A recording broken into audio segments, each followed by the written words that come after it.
protests right now getting very tense in the downtown Indianapolis area. Now, we've just seen tear gas in the last few minutes.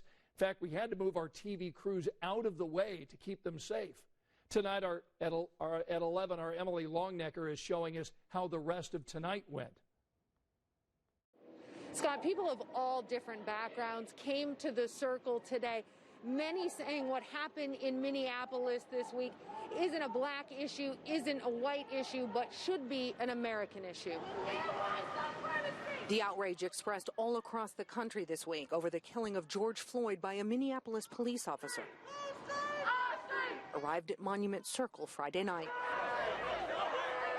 That tension spilled over in a brief exchange between close to 100 protesters and IMPD. That's me. That's my brother. That's my uncle. Those are my friends. That's who Isaac Panaccio saw when he watched video of police officer Derek Chauvin kneeling on George Floyd's neck as he cried for help. Floyd later died. To see that video, it was so graphic. After the first 5 minutes, I almost broke down and cried. Panaccio and the other people gathered brought that anger and grief to Friday's protest.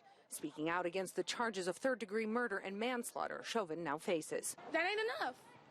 What do you mean manslaughter?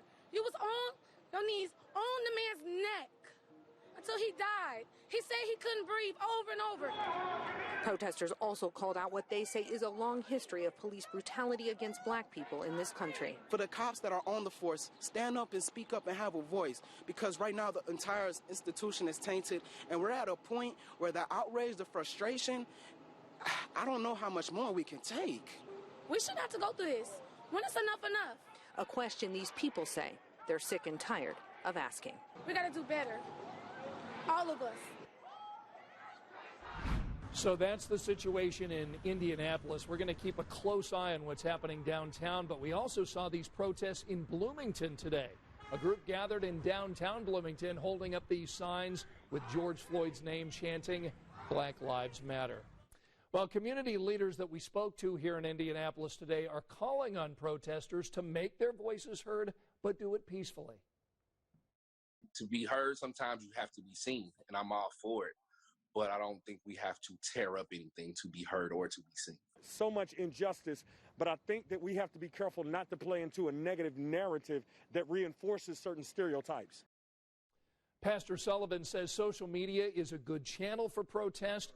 As you saw, Radio 1 DJ B. Swift opened up airwaves today, letting his listeners talk about what they were feeling.